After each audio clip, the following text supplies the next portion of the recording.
Welcome back to my Kakuli Rani kitchen. কেমন আছে সবাই? আশা করি ভালো আছো। আমিও মোটামুটি ভালো আছি। চলে আসলাম নতুন আরেকটি ভিডিও নিয়ে। আশা করি তোমরা প্রথম থেকে শেষ পর্যন্ত ভিডিওটি দেখলে ভালো লাগলে যদি ভালো লাগে লাইক কমেন্ট শেয়ার করবে। যাই হোক, কচুটা কেটে নিতেছি। এটা হলো গিয়ে লতির কচু। তো এই লতির কচু কিন্তু আমরা অনেকে পছন্দ করি, আবার কেউ রান্না করতে জানে না বিধি খেতে পারে না। আমি খুবই সহজভাবে ইলিশ মাছের মাথা দিয়ে রান্না করব।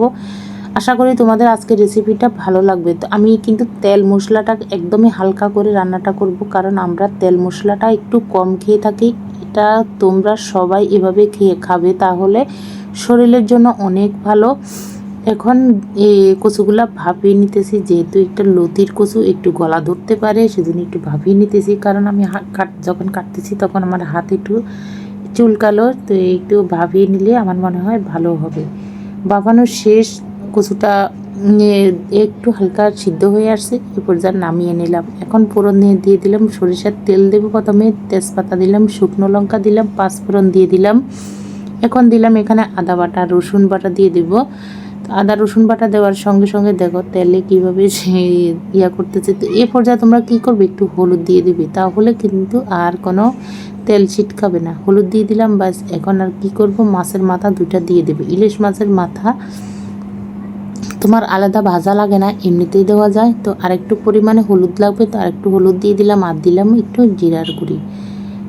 এখন হালকা তেল মশলা আমার কিন্তু খারাপ লাগে না, আমার কাছে ভালোই লাগে। যে তরকারির ভিতরে তোমার তেল মশলাটা একটু বেশি পড়বে, সেই তরকারিটা আমার কাছে ভালোই লাগে। কিন্তু কি করা যায়, আমার ঘরে এই যে সীমান্তর বাবা খেতে পারে না, ওর প্রচুর পরিমাণ গ্যাসের সমস্যা হয়ে উঠছে। মানে কদিন থেকে পেট ব্যথা, এটা সেটা বিভিন্ন সমস্যা গ্যাস থেকে হচ্ছে।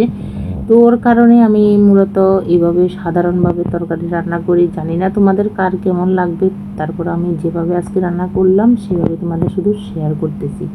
লাস্ট পর্যায়ে এখানে দিয়ে দিলাম একটু কাঁচা লঙ্কা, যেহেতু এখানে আমি গুঁড়ো লঙ্কা দেবো না, কাঁচা লঙ্কা একটু বেশ পরিমাণ দিয়ে দিলাম। বাস, এখন একটু জল দিয়ে দিলাম পরিমাণ মতন। রান্না হয়ে গেছে, ঢাকনা দিয়ে কিছুক্ষণ মানে একটু একদম মাখো মাখো হবে, তারপর নামিয়ে নেব। তো বন্ধুরা, আমার আজকের মতন ভিডিওটি এই পর্যন্ত। যদি ভিডিওটি ভালো লাগে তাহলে লাইক কমেন্ট শেয়ার করে কাকুলি রানী কিচেনের পাশে থাকবে।